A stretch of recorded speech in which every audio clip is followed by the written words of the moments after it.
Il y a deux façons possibles de faire ce type de vidéo, comme il y a d'une façon générale deux manières possibles de vivre.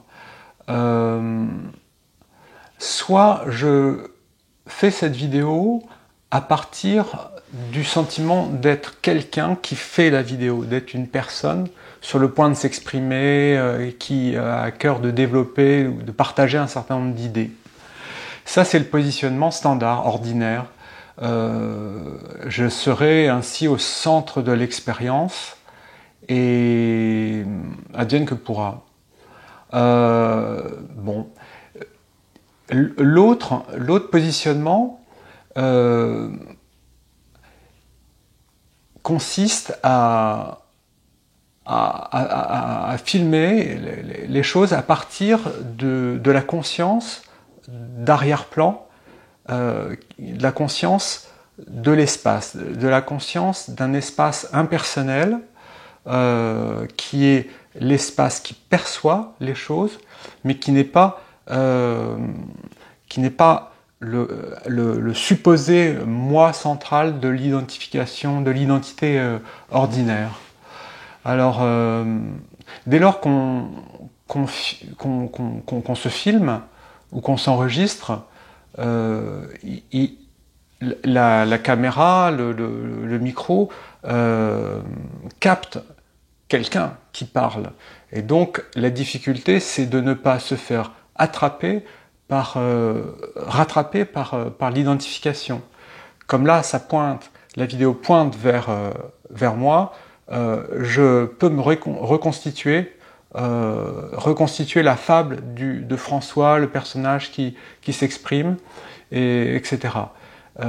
Donc c'est assez délicat mais intéressant de conserver cette qualité de présence ouverte et réellement de parler à partir de cette grande ouverture qui n'a rien à voir avec le personnage du premier plan auquel on s'identifie d'ordinaire.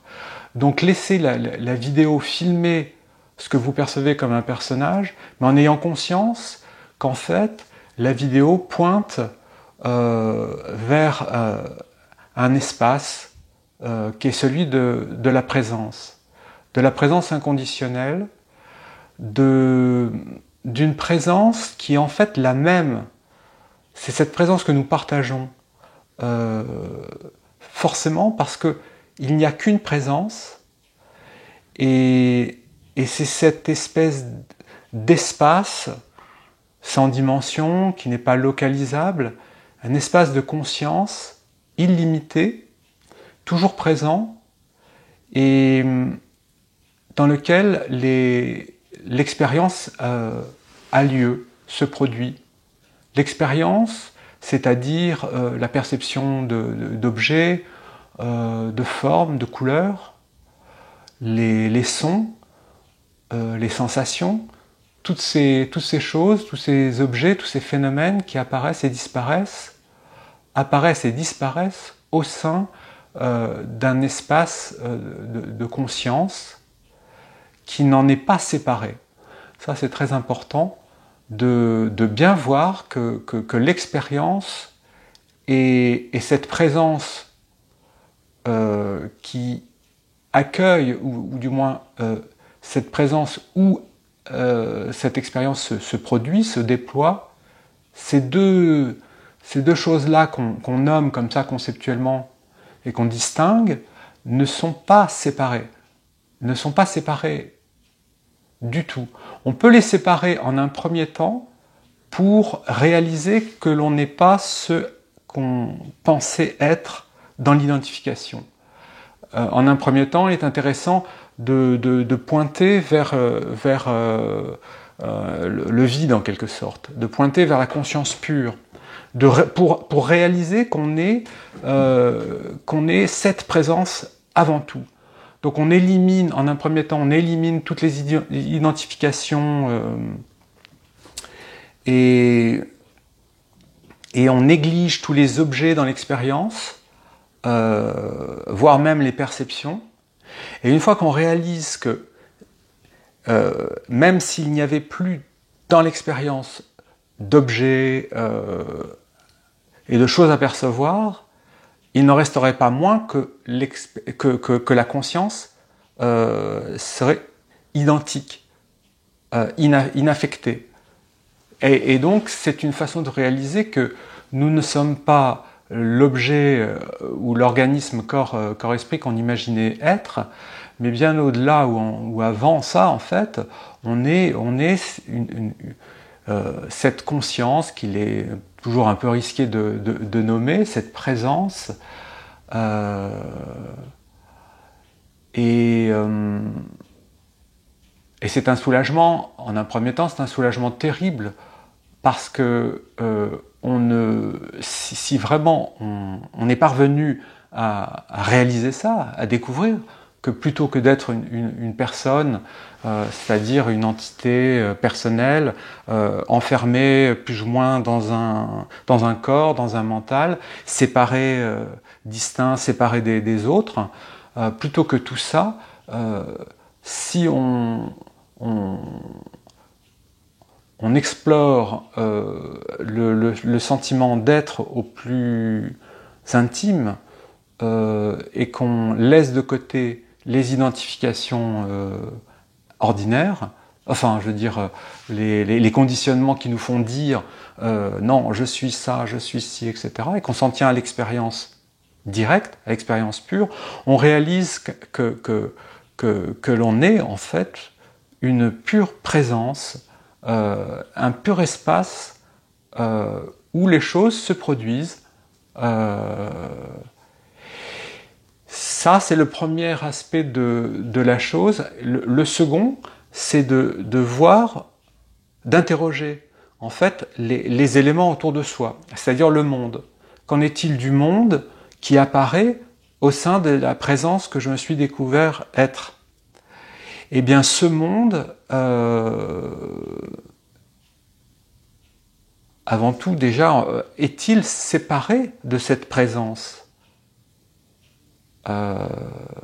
Très vite, on pressent que ce n'est pas le cas, parce que le monde apparaît comme une présence au sein de la présence. Quand on voit un arbre, on sent, on pressent une présence, la présence de l'arbre. Et cette présence apparaît dans notre propre présence, notre propre attention, notre conscience attentive, non identifiée, impersonnelle, qui permet la perception, qui accueille la présence de l'arbre. Et le truc, c'est de voir que aucun des objets apparents qui apparaissent au sein de la conscience sont séparés, sont distincts de cette conscience.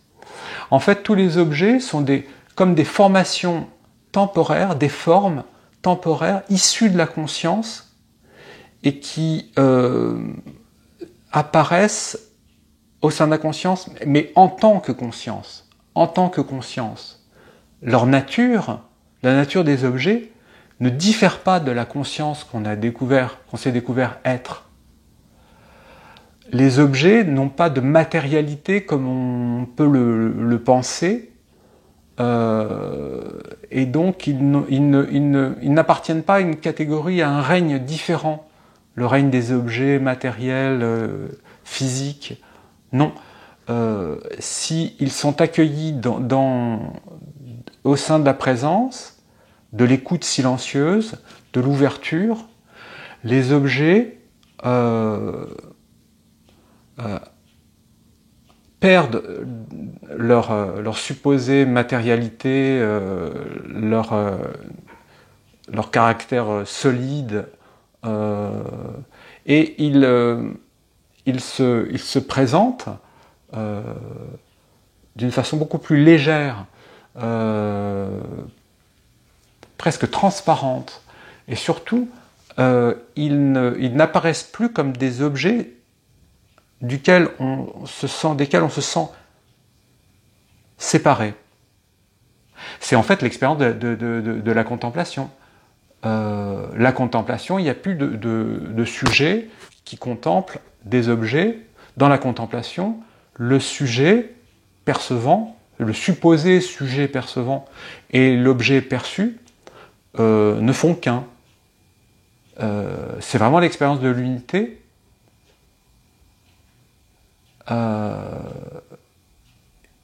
Et de l'unité et du coup de l'amour, de l'union.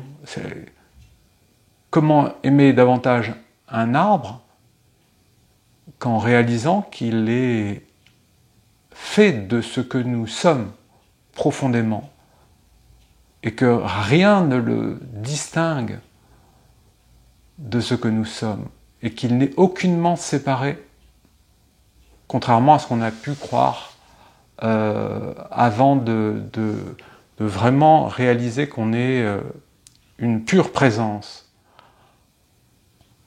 C'est-à-dire que le monde de la dualité, où les choses sont séparées et souvent opposées, c'est un monde qui se développe comme tel uniquement du fait du mental qui projette des concepts, qui étiquette, qui classe et qui distingue les éléments de notre expérience. Et d'ordinaire, on croit, on écoute ces concepts, on les remet pas en question, et on vit à partir d'eux, à partir de ce qu'ils nous proposent comme organisation du monde. On joue le jeu des concepts à fond.